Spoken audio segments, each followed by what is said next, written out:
자, 3단계 고난도 문제 풀어보도록 할 텐데요. 문제 먼저 읽어보죠. 자연수 x의 약수의 개수를 nx라고 하자. 이때 n120 곱하기 nk가 48이다.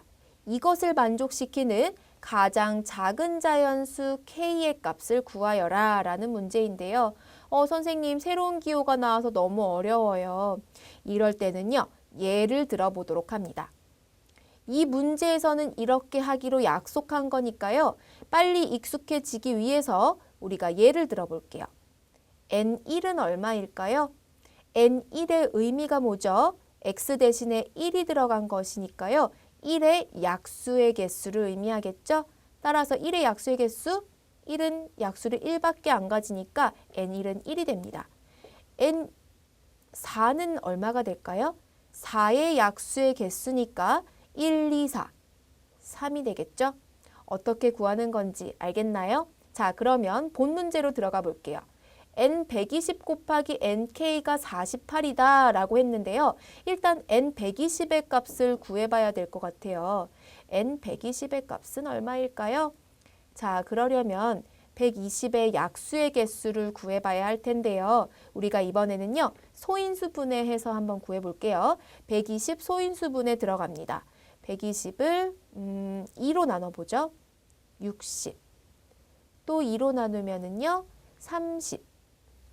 또 2로 나누면 15. 3으로 나누면 5. 드디어 소인수분해 끝났고요. 120은요. 2의 세제곱 곱하기 3 곱하기 5가 됩니다. 자, 여러분, 선생님 개념 설명에서 소인수분해하여 약수의 개수 구하는 방법 생각나시나요? 네, 맞아요. 지수에다가 1씩 더해서 곱한다 라고 했었죠? 왜 지수에 1을 더한다고 했죠? 각각이 1이라는 약수를 기본적으로 가지기 때문이다 라고 설명했습니다. 자, 기억이 잘 안 나는 학생은 다시 앞으로 돌아가서 복습하도록 하세요. 자, 이렇게 120의 약수의 개수 구해보면은요. 일단은 3 더하기 1 곱하기 없으면 1을 지수로 갖는다 라고 얘기했죠. 1 더하기 1 곱하기 1 더하기 1. 따라서 120의 약수의 개수는 4 곱하기 2 곱하기 2가 돼서 4, 4, 16, 16이 됩니다. 자, 그러면 여기에 있는 식에다가요. 대입해 볼게요. 자, 우리가 알고 싶었던 이 물음표의 값은요. 16이 된다라는 것을 이제 우리가 알았습니다. 자, 그럼 문제로 다시 돌아가 보면은요. 16을 대입하고요. 16 곱하기 nk의 값이 얼마다? 네, 48이다. 여기까지 구했는데요. 자, 그럼 양변을 16으로 나눠볼까요? 그러면 nk의 값은 얼마가 되죠? nk의 값은요. 48은 16 곱하기 3이니까 3이 됩니다. 자, 이제 문제가 어떻게 바뀌었죠? 약수의 개수가 3인 약수를 3개 가지는 k값을 구하여라 라는 문제로 바뀌었죠. 그런데 문제에서 출제자가 가장 작은 자연수를 구하라고 했습니다. 자, 이런 문제는 어떻게 풀어야 될까요? 잘 모르겠는 학생은요. 1부터 써보세요. 자연수는 1부터 시작하니까 1, 2, 3, 4 이렇게 써봅니다.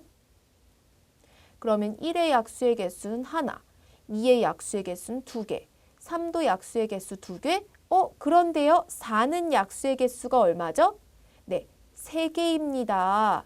그러니까 약수의 개수를 3개 가지는 것 중에서 가장 작은 자연수는 4가 되겠네요. 자, 이렇게 해서 정답은 구했는데요. 조금 더 설명해 볼게요. 자, 일반적으로 약수의 개수를 3개 가지는 어떤 수는요. 어떤 특징을 가질까요? 잘 한번 생각해 보세요. 네, K는요. 약수의 개수를 3개 가지는 어떤 수 K는요. M 제곱의 형태를 가집니다. 네, 이때의 M은요. 반드시 소수여야만 합니다.